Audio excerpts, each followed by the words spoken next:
So I thought what we'd do today, and we did do it in Durban on a bit of a team panel from my side. My colleagues are all here, they're scattered sort of throughout.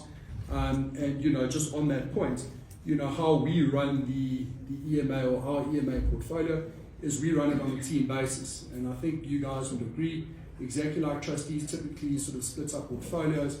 You've got a finance portfolio, generally a security, a maintenance. I mean, who knows what portfolios you've got these days. But in any event, I think the point is that it's a multi sort of skilled discipline that's required to manage a scheme. You do need to have some financial knowledge, you do need to have some legal knowledge, you do need to have some sort of psychological knowledge. There's no real end to what you actually need to run a scheme these days. So, and that's why we run it on a team basis.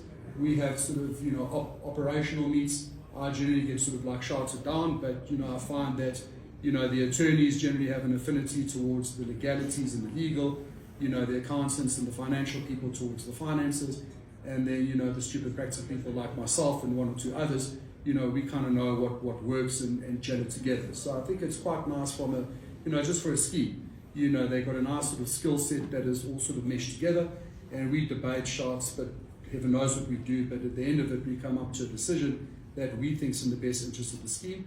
And very often, we bounce that off the managing agent, who is generally the proverbial kind of memory bank of the scheme. They've got a history. And, something to highlight as well. And it's something that we very often get asked by our owners. They kind of think, well, your point's in EMA, the EMA doesn't live with us, and it's very sort of hands-off management. That's absolutely not the case. They're always passionate people in the scheme, previous boards, trustees, whatever the story is.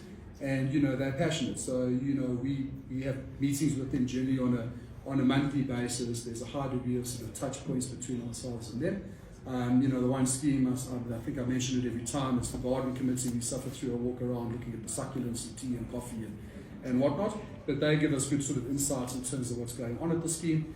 And, we sort of use them as a touch board in terms of, what we're going to do and, what we're planning, so on and so forth. Over and above that, just in terms of our reporting that goes back to the scheme and the members, it's far more than the legislative requirements, which, as you know, it sort of dictates quarterly and then a semi-annual physical inspection of property. But there are quite a few managing agents in here that we do work with. I see Surihan, Vainant, and I'm not sure, but 12 of the guys down there.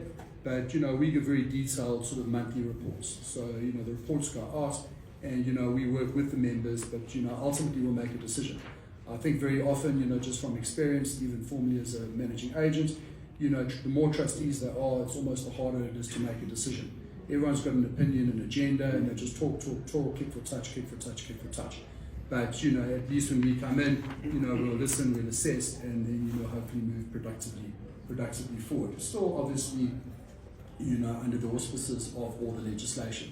So it's a nice blend between sort of, the volunteer management, as well as then the extreme sort of administration. You're still bound by all the legislation, but it's really a professionalizing of the Board of Trustees. And if you think about it, it is a R1 trillion industry. There are businesses that we are running, significant asset values, levy streams, significant amount of money, and it shouldn't be done part-time on a Thursday evening at 6 o'clock when we're talking about dog and cat issues and skipping over the sort of meaty financial stuff, which is generally what happens. Our meetings are 9 o'clock on a Tuesday morning and a Thursday morning, and it's top of mind. We know what we're talking about, and we're running it as a business, which it actually is, and that's the way, in our opinion, it should be run.